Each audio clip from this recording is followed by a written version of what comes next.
보내는 예배를 하는데, 이번 보내는 예배는 무엇으로 해야 할까?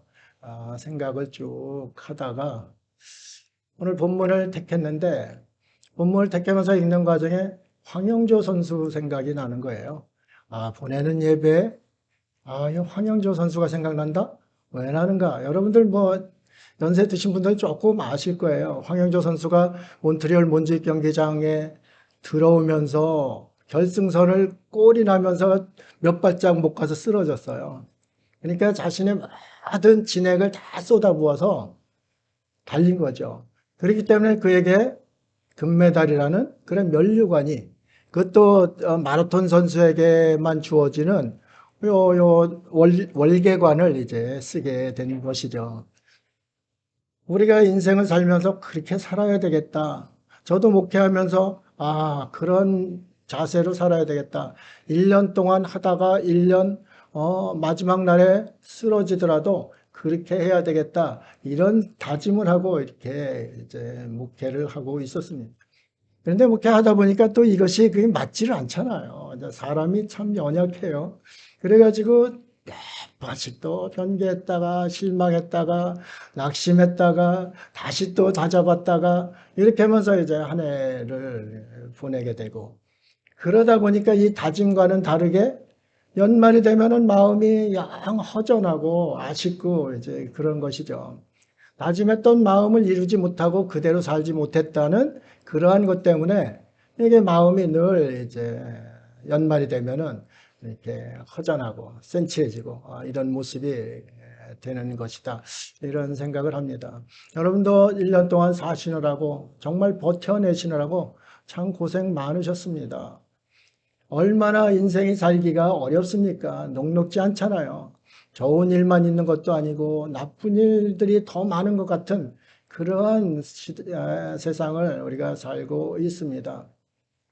한 철학자가 어떻게 이야기했나? 요람에서 무덤 사이에 무엇이 있다고 그랬습니다. 여러분들 무엇이 있다고 그랬을까요? 이 철학자가?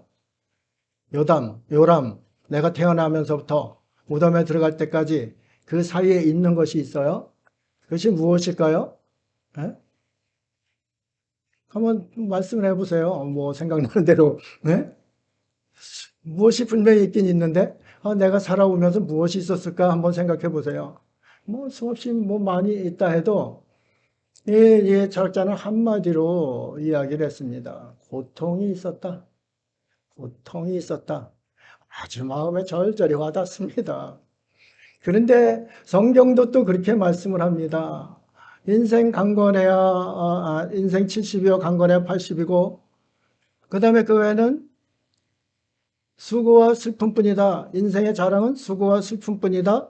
이렇게 이스라엘 민족 지도자인 모세도 그렇게 고백을 시편에서 하고 있습니다. 우리의 인생이 아주 쉽게 날아간다는 거죠. 참 잠시 있다 잠시 없어져 나가는 그러한 삶이라 이 말씀입니다. 시편 62편에도 그렇게 이야기를 했죠. 우리 인생이 먼지, 입김이다. 입김 같다. 또 인생은 속임수로 사는 거다. 이렇게 하고 있습니다. 굉장히 이제 부정적인 이렇게 생각을 한다 하지만은 이거는 인정을 안 할 수가 없어요. 성경에도 왜 기뻐하라 그리고 왜 감사하라 그리고 왜 두려워하지 말라 그리고 왜 놀라지 말라 그럽니까? 두려운 일, 놀라는 일, 감사하지 못할 일, 원망하는 일, 힘든 일들이 너무 많다는 거죠. 그렇기 때문에 성경도 그렇게 이야기하고 불경도 마찬가지입니다.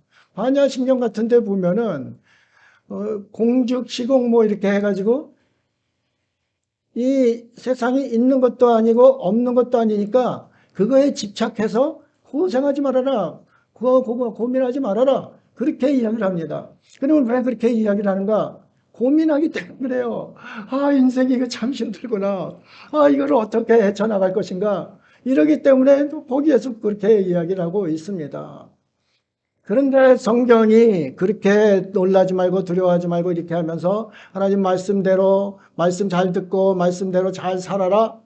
그렇게 계속 이야기하는 이유가 있습니다. 그러한 인생이지만은 내가 너희에게 보장해주고 보상해주겠다. 오늘 말씀의 제목이 보상 아닙니까? 이 보장해주고 보상해주는 것, 이것이 무엇을 할 때 보장해주고 보상해주는가? 여호와를 경외할 때다.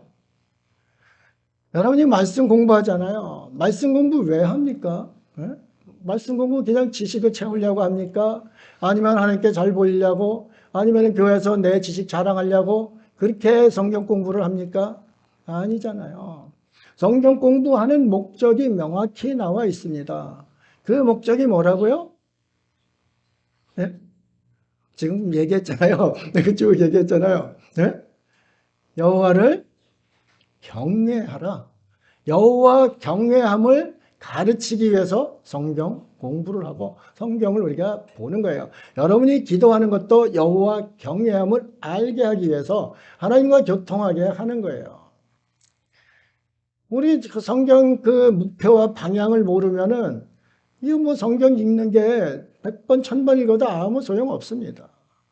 오늘 말씀이 그 말씀이에요. 여호와 경외하는 것, 그것을 너희에게 주어져야 되는데, 이제 광야를 쭉 돌아왔습니다. 40년 동안 출애굽해가지고 이스라엘 백성들을 끌고 왔습니다. 모세는 이제 가나안으로 들어가지 못합니다.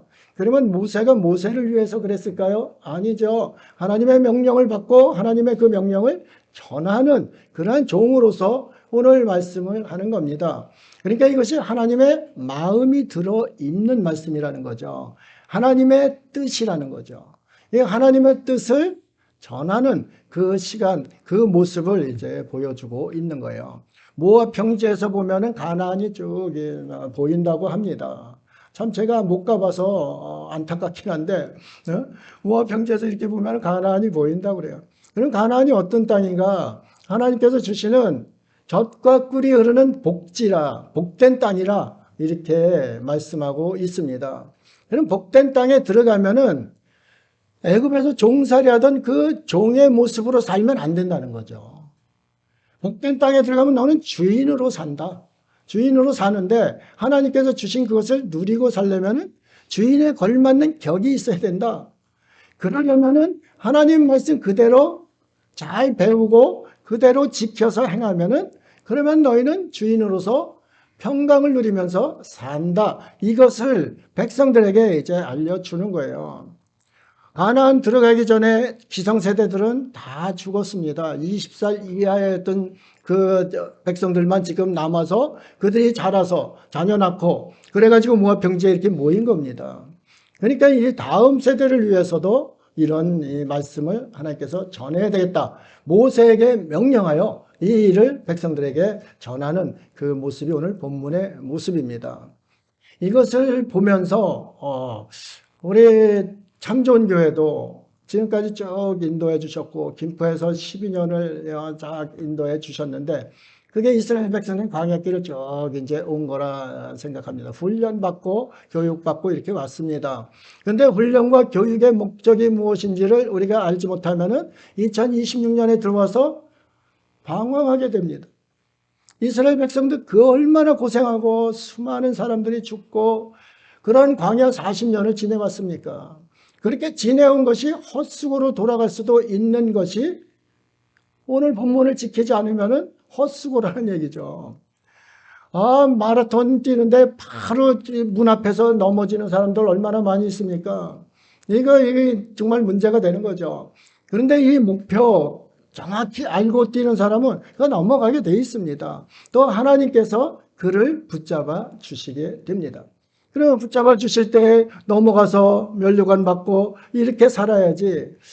이 지금까지 온 거 그것이 무의미하게 무용지물이 되어버린다. 그러면 아무것도 아닌 거죠.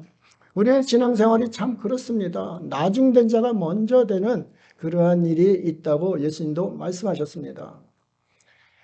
열심히 몇십 년 잘 믿다가 마지막에 꼬부라지는 사람들이 얼마나 많이 있습니까? 그런데 뭐 만판 대판으로 살다가 마지막에 또 은총을 받아 은혜를 받아서 주님 앞에 또 빠져서 살다가 가는 사람도 있습니다. 그거 누구도 모르는 거예요. 하나님께서 하시는데 끝까지 황영조 선수처럼 달려가다가 결승전을 통과한 그런 사람들의 특징이 무엇인가? 말씀을 잘 듣고 배워서 그것을 그대로 실천하고 행하고 그리고 여호와 경외하는 그러한 삶을 살았던 사람은 반드시 메달을 목에 겁니다. 사도 바울도 죽기까지 달려갔습니다. 전제와 같이 부음이 되어서 제단에 뿌려졌습니다. 정말 끝까지 모든 진액을 쏟고 복음을 위해서 살았던 사람이 사도 바울입니다. 사도 바울은 그에게 하나님께서 주실 의의 면류관이 있다는 것을 확신을 하고 달려갔습니다. 그래서 여호와를 경외한 그 자의 모습, 그 삶으로 이 땅을 살았다 이 말씀입니다. 저도 주의 종이라고 이렇게 한 해를 보내고 또 10여 년을 보내고 돌아보다 보니까 여러 가지 이거 이렇게 해서는 안 되겠구나, 이것도 잘못했구나 하는 것들이 많이 있어요. 그 중에 가장 크다고 생각하는 것을 오늘 본문을 준비하면서 생각을 하게 되었습니다. 이거 묵상하면서 참 부끄럽다, 이런 생각도 했습니다. 무엇이냐 하면은 제가 늦게 목회를 했잖아요. 늦게 목회를 했으니까 다른 목사님들 저만침 나가고 많이 축척을 하고 이제 했을 거예요. 그런데 저는 나중에 달려갑니다. 나중에 물론 뭐 청년 때 신학 공부를 했었지만은 그때 그렇게 깊이 했겠습니까? 그냥 깊이 못한 거죠. 그런데 또 김면수 목사님은 이 성경을 상당히 연구를 많이 하시고 영어에도 해박하셔서 영어로 해석하고 하니까 이제 훨씬 풍성하잖아요. 이 성도들을 참 잘 가르쳤겠다. 하나하나 정말 그 말씀을 신중하게 잘 가르치셨겠다. 그래가지고 제가 여기 올 때 굉장한 부담을 가지고 있었습니다. 우리 성도들은 참 대단한 이 수준에 가 있겠구나. 그래서 이 설교할 때마다 상당히 내 자신을 돌아보고 이제 그렇게 했습니다. 걔 죽도록 공부를 했습니다. 그건 뭐 주님께서 아시니까요. 하루에 책 3권, 4권은 뭐 아주 쉽게 이제 읽어대든 그렇게 했습니다. 죽도록 공부하는 것이 무엇인가? 가르치려고. 죽도록 공부를 하는 거예요. 내 목사니까 가르쳐야 되겠다. 이런 그 사명감이 컸던 겁니다. 그러다 보니까 열심히 그냥 공부하고 그 하루에 6시간, 7시간씩 차를 타고 다니면서 공부하고 이렇게 하면서 그 쭉 했는데 나 지금 이제 돌아보니까 내가 이거 가르치는 데만 집중을 했구나. 목사는 가르치는 사람만이 아니거든요. 목사는 목양에 집중을 해야 됩니다. 목사가 목은 목양이고 사는 교사, 스승이라는 뜻입니다. 가르치는 것이 뒤에 오는 거예요. 가르치는 것이 뒤에 오는 거란 말입니다. 먼저는 무엇인가? 목양이에요. 목양은 먹이는 겁니다. 기르고 먹이고 이렇게 하는 겁니다. 공감하고. 근데 성도들한테 이렇게 공감하고 그런 것보다도 가르치려고만 계속 했던 겁니다. 그러니까 이게 부작용이 일어나는 것이죠. 또 요즘 사람들은 성도들이나 뭐 아이들이나 마찬가지입니다. 어른이 얘기하고 지도자가 얘기하면은 뭐라 그래요?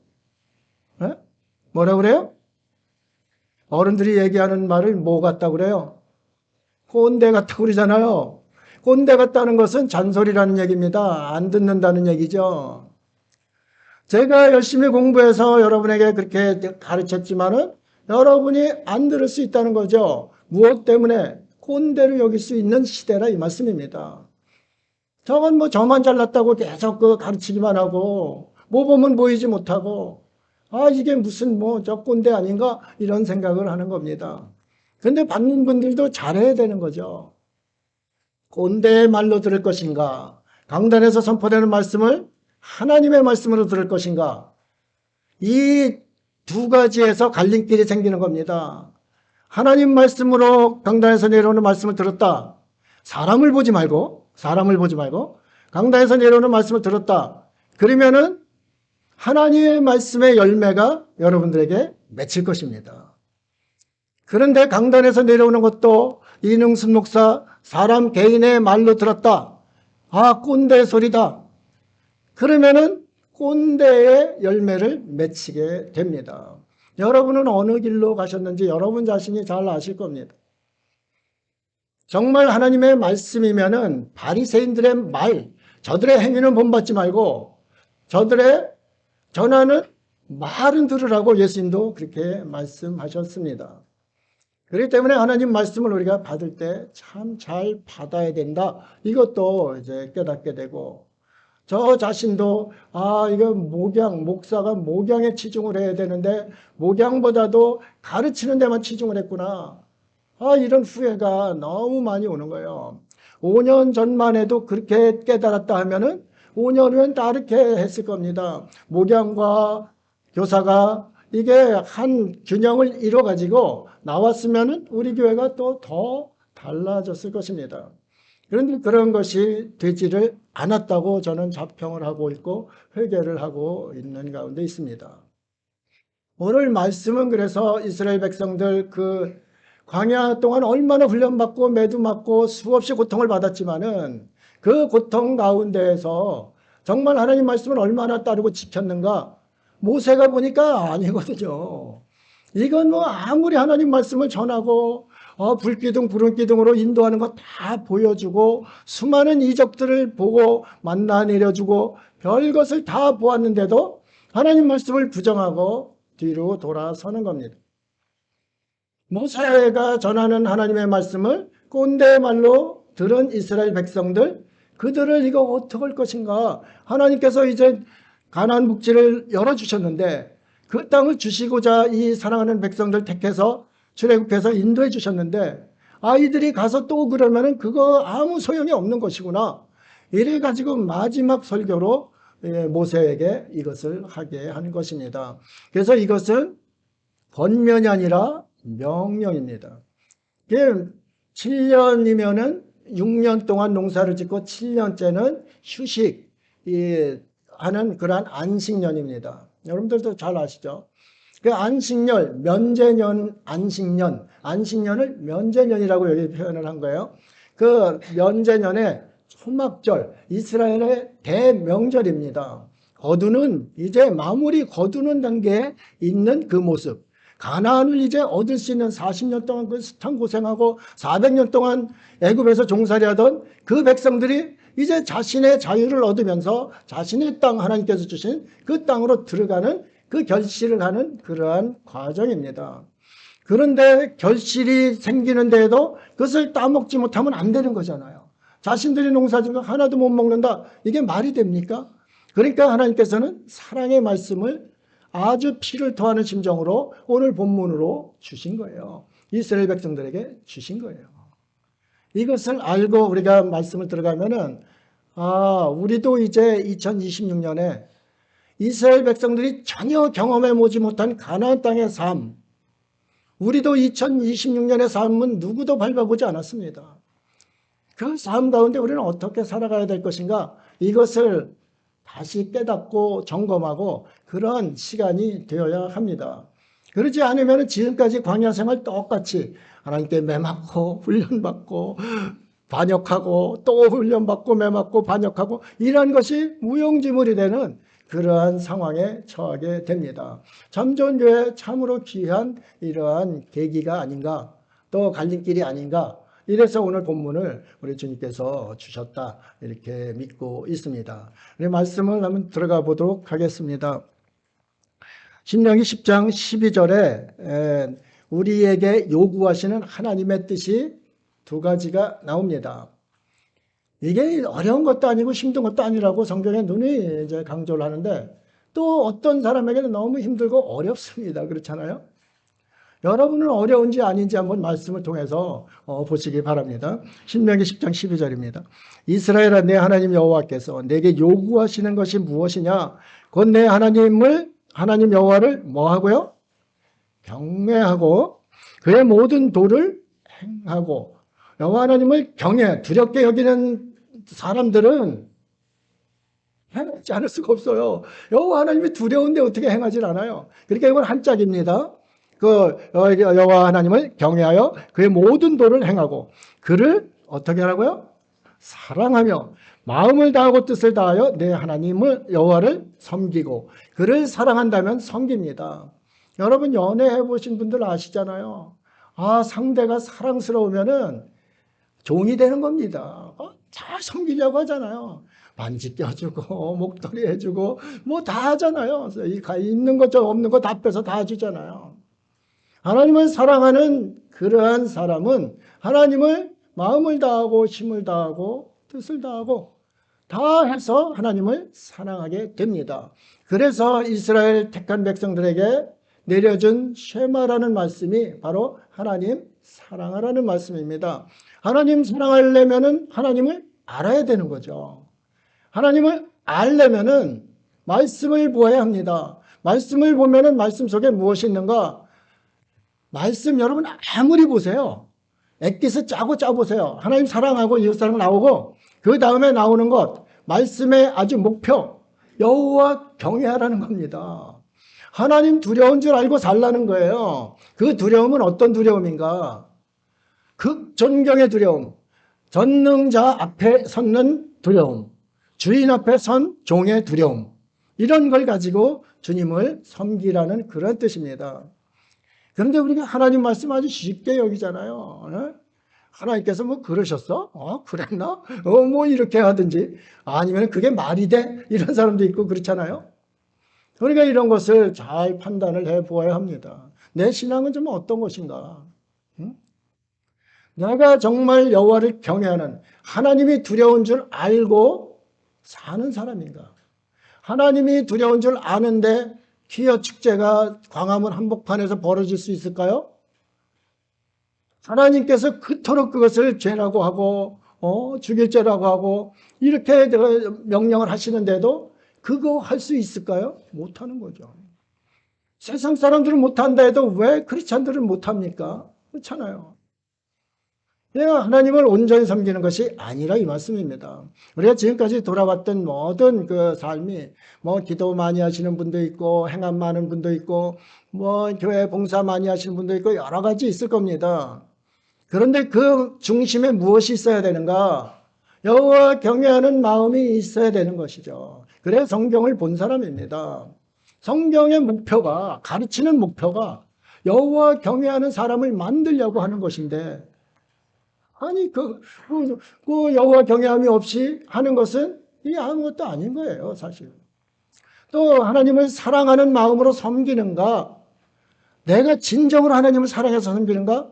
이웃 눈치를 보면서 섬기는가? 동료들, 형제 자매들, 저 사람도 하는데 나도 해야지? 이렇게 하면서 하는 건가? 이것도 본인들이 스스로 깨달아 알아야 됩니다. 저는 신앙을 너무 가볍게 여기고 살았습니다. 폭발적으로 대한민국이 복음이 들어와서 뭐 별의별 데서 이제 트러블이 생기고 그렇습니다.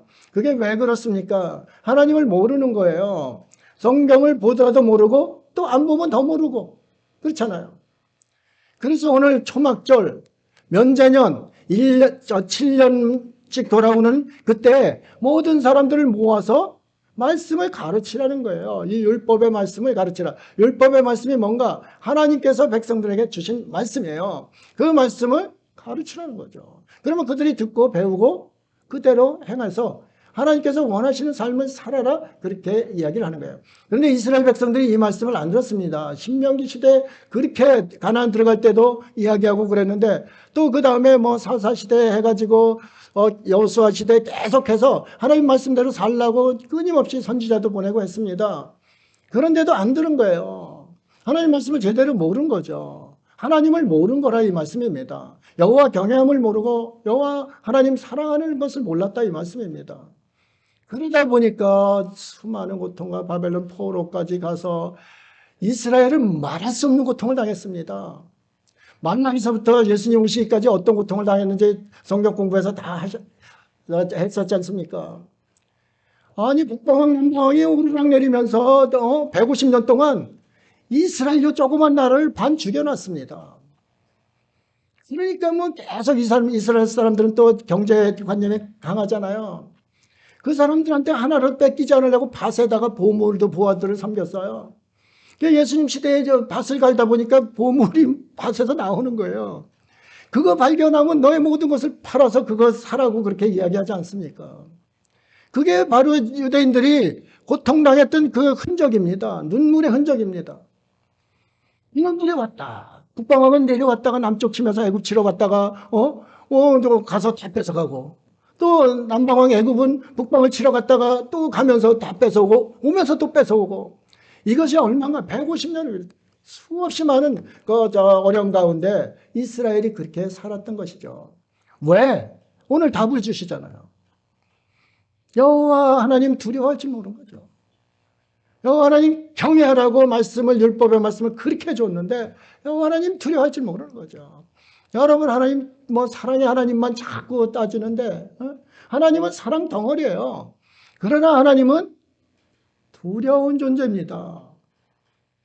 피조물이 어떻게 하나님을 두려워 안 할 수가 있어요? 엄청 두려운 거죠. 그래서 오늘 찬양할 때도 그 두려운 날, 영광과 승리의 날 그랬지 않습니까?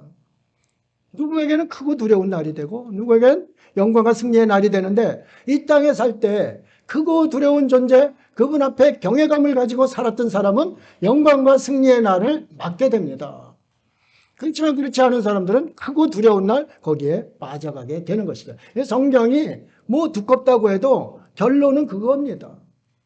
그렇기 때문에 그런 분 앞에서 우리는 그분을 사랑하고 섬겨야 된다는 거죠. 사랑은 혼자 하는 것이 아닙니다. 하나님이 혼자 하는 건 무슨 사랑이에요? 에? 혼자 하는 건 무슨 사랑이에요? 짝사랑이잖아요. 사랑의 완성은 짝사랑이 아니에요. 하나 되는 겁니다. 그래서 예수님께서 이 땅에 오신 것이 우리와 임마누엘에서 하나 되는 거예요. 세례도 연합하는 거예요. 하나 되는 거예요. 그런데 난 아니야. 난 예수님과 분리할 거야. 난 하나님과 상관없어. 난 세상이 더 좋아. 지금 난 하나님 보이지도 않아. 그냥 보이는 세상으로 쫓아갈 거야. 이렇게 하면은 그거 두려운 날 맞는 데까지 손 쓸 수가 없는 것이죠. 우리가 이제 보내는 예배를 드리면서 1년을 반성하고 다시금 이제 새로 마음을 다잡고 하나님 앞에서 어떻게 살아야 될 것인가, 이런 것을 다짐하는 그러한 시간이 되어야 된다, 이것을 말씀드립니다. 로마서 8장 28절에는 우리가 알거니와 하나님을 사랑하는 자 곧 그의 뜻대로 부르심을 입은 자들에게는 모든 것이 합력하여 선을 이루느니라 그랬습니다. 이거는 제가 말씀 전할 때 가장 많이 인용하는 성구인 줄 여러분들도 아실 겁니다. 제가 너무너무 사랑하는 구절이기도 합니다. 그리스도인이 힘들고 눈물 흘릴 때 받아들일 수 있는, 위로가 될 수 있는 말씀이 바로 이 말씀 아닙니까? 하이 패밀리에서 크리스찬들의 이제 성구를 무엇을 찾나, 그것을 조사를 했습니다. 조사했는데 오늘 성시 읽은, 성시 교독한 그 말씀입니다. 빌립보서 몇 장이에요? 4장입니다. 그 4장에 무엇이 나와요? 오늘 사랑방이 얘기했었잖아요. 아무것도 염려하지 말고 모든 일에 기도와 간구로 아뢰을 것을 감사함으로 하나님께 아뢰라. 이런 말씀 아닙니까? 아무것도 염려하지 말고, 이 땅의 국민들, 우리 크리스찬들이 참 너무너무 염려하고 살았구나. 위로받을 말씀을 찾은 거 아니에요. 최고 많이 검색을 했다고 합니다. 여러분들도 마찬가지일 거예요. 아무것도 염려하지 말고, 두려워 말라. 아무것도 염려하지 말고, 이거 많이 찾았을 겁니다. 인생의 삶들이 그렇게 녹록지 않았다, 이 말씀입니다. 왜 그랬을까? 왜 그랬을까? 하나님 말씀 듣지 않고 하나님께서 원하시는 여호와 경외하기와 하나님 사랑하는 것을 외면했기 때문에, 세상 삶을 살면서 내 뜻대로 내 힘으로 살아보려 했기 때문에 염려와 근심이 쏟아져 들어온 거예요. 그 성경이 말하는 그 내용입니다. 오늘 본문에서도 그렇게 살지 말아라, 이렇게 말씀하고 있는 것이죠. 신명기 6장 5장 여러분 다 아시죠? 한번 암송 했으니까 한번 해보시기 바랍니다.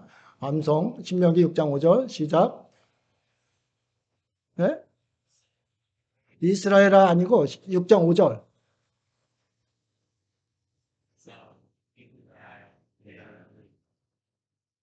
아멘. 그렇죠. 마음을 다하고 뜻을 다하고 힘을 다하여. 황영조 선수는 불교인인데도 그 메달을 향해서 모든 진액을 쏟아붓고 결승선에서 쓰러진 거 아니에요. 힘을 다하여가 그런 뜻입니다. 예? 하나님 사랑하는 것을 그렇게 사랑하라는 거죠. 그러면 하나님께서 너 뭐 사랑해라 그러시겠어요? 하나님은 사랑 덩어리예요. 우리가 조금 사랑하면은 이만큼 사랑을 주시는 분이 하나님 아니에요? 예?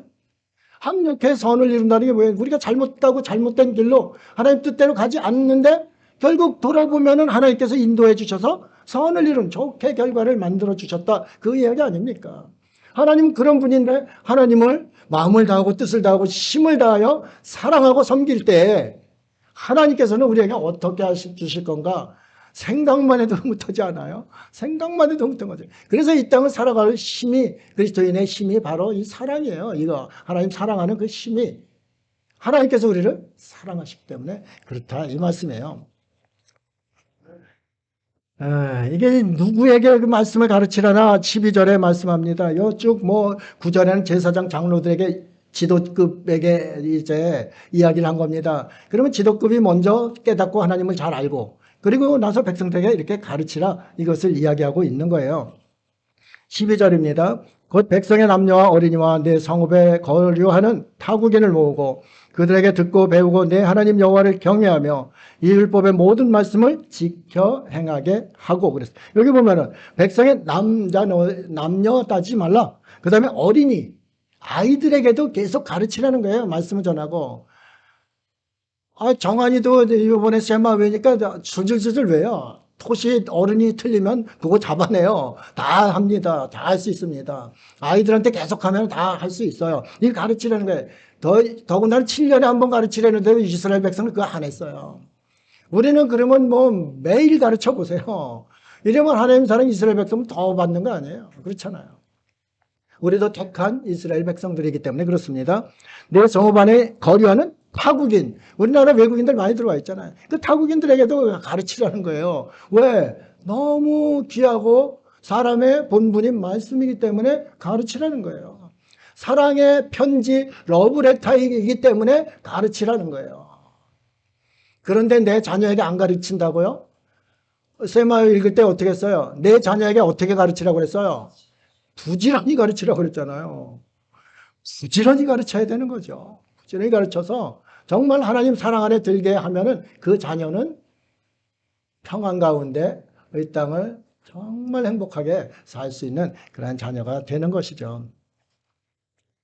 13절 보면 또 너희가 요단을 건너가서 차지할 땅에 거주할 동안에 이 말씀을 알지 못하는 그대의 자녀에게 후세대들입니다.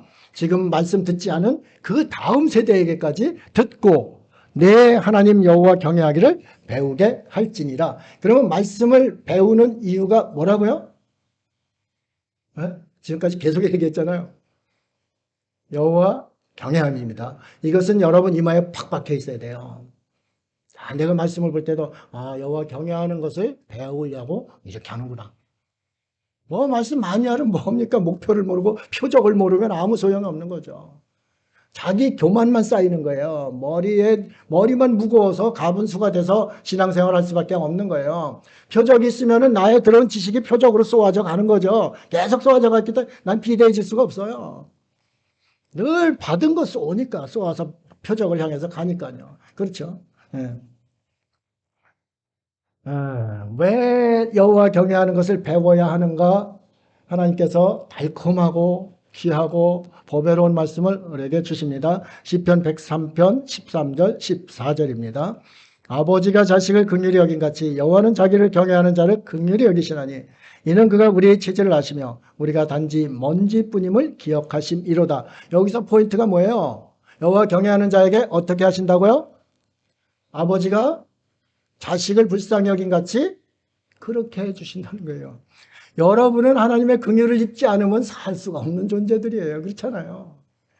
뭐 자신 보세요. 자신 죄덩어리 아니에요. 속에 원망, 불평, 죄, 남을 넘어뜨리려는 거, 미움, 시기, 다툼, 별의별 거 다 있잖아요. 하나님께서 여러분 불쌍히 여기시지 않으면은 소망이 없는 존재들이 되는 거예요. 그렇잖아요. 근데 여호와 경외하는 자에게는 아버지가 자식을 불쌍히 여긴 거지. 자식이 말도 안 듣고 별의별 짓 다 하잖아요. 탕자가 나가서 그냥 기생집 다니고 돈 다 쓰고 그랬잖아요. 재산, 아버지 재산. 그랬는데도 아버지는 늘 기다리셔요. 왜 그들 기다리나요? 아버지이기 때문에. 아버지는 자식을 버릴 수가 없어요. 그렇기 때문에 그 마음으로 불쌍히 여기신다는 거죠. 여러분은 하나님의 긍휼을 입어야 돼요. 또 그러기를 주님의 이름으로 축복합니다. 여호와 하나님의 긍휼 없이 이 땅을 산다고요? 말도 안 되는 얘기입니다. 그거는 갈 대로 이제 제 갈 길로 가게 되는 그것밖에 결과가 뻔한 그러한 삶을 살게 되는 것입니다. 우리 체질을 다 아신다는 거, 단지 먼지뿐이다. 우리가 아담이잖아요. 너 아담아예요? 먼지예요. 흙먼지로 만들어진 존재라 이 말씀입니다. 우리 체질 다 아신다는 거죠. 왜 아셔요? 창조주시기 때문에 아시는 거죠. 그분 앞에 긍휼을 입었다 그러면 우리 속에 모르는 게 없으신 분이 우리를 불쌍히 하시면은 또 힘이 있으신 그분이 전능하신 하나님이 그것을 해결 안 하시겠는가? 그렇잖아요. 그는 하나님 앞에 긍휼을 입는 그러한 존재가 되어야 된다. 그것을 이야기하고 있는 겁니다. 오늘 보장과 보상을 이제 확실한 보장 이것을 이야기하는 구절이 있습니다. 잠언 14장 26, 27절입니다.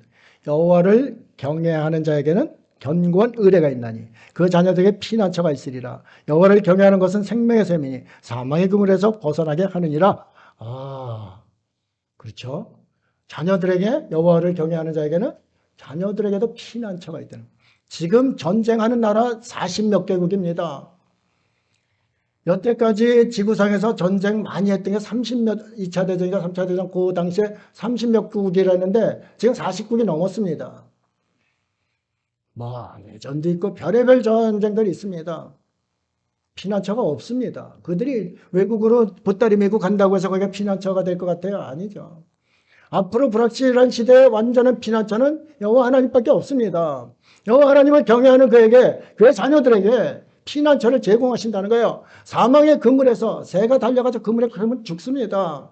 그 그물에서 벗어나게 해주신다는 거예요. 여러분을 얽매고 있는 그물들이 얼마나 많아요. 나를 죽이고자 하는 그물들이 얼마나 많냐 말입니다. 그 그물에서 벗어나게 해주신다는 거죠. 이거보다 확실한 보장이 있을까요? 나뿐만 아니라 내 자녀들에게도 그렇게 해주신다는 보장을 하고 계신 겁니다. 이제 보상은 뭔가 잠언 22장 4절에 말씀합니다. 겸손과 여호와를 경외함의 보상은 재물과 영광과 생명이니라 그랬습니다. 여호와를 경외함의 보상은 이런 보상을 우리 참 좋은 성도님들 모두 받으시기를 주 예수님 이름으로 축복합니다. 반드시 받으셔야 합니다. 여호와 경외하는 것 잘 배워서 여호와 경외하고 하나님 사랑하면서 섬기면서 주님의 뜻대로 이렇게 살아가는 것, 그것이 하나님께서 우리를 향한 뜻입니다. 말씀 하나 읽고 마치겠습니다. 전도서 12장 13, 14절 우리가 매번 말이래 했던 그 내용입니다. 이거 함께 읽고 마치도록 하겠습니다. 시작. 일의 결국을 다 들었으니 하나님을 경외하고 그의 명령들을 지킬지어다. 이것이 모든 사람들의 본분이니라. 아멘. 기도하겠습니다. 사람이 사람의 본분을 지키지 못할 때 사람으로 살 수가 없습니다. 짐승일 뿐입니다. 하나님께서 그토록 러브레터를 보내주셨는데 그것을 외면하고 본분을 지키지 않고 근본을 지키지 않는 모습 가운데 고통과 괴로운 인생을 살고 있습니다. 하나님 아버지, 평강의 왕 되시는 주님께서 이 땅에 오셨습니다. 그러함에도 저희가 그분과 하나가 되지 못하고 세상을 쫓아 행하는 그러한 모습들이 얼마나 많은지 모릅니다. 여호와 경외하고 하나님 사랑하는 그래서 하나님 앞에 확실한 보장과 넘치는 보상을 받는 그러한 복된 인생 살 수 있도록 인도하여 주옵소서. 감사드리며 예수님 이름으로 기도드립니다. 아멘. 210장입니다.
시온성과 같은 교회, 그의 영광 한없다 찬양을 드렸습니다. 주님께서도 넘치는 복으로 채워주신다 말씀하셨습니다. 주님이 몸된 교회, 우리 주님께서 이때까지 지켜주신 것 감사를 드립니다. 그 에베네셀 하나님께서 이후에 2026년 들어선 새해에도 변함없이 지켜주셔서 하나님 뜻을 붙잡는 그러한 참 좋은 교회 될 수 있도록 인도하여 주옵소서.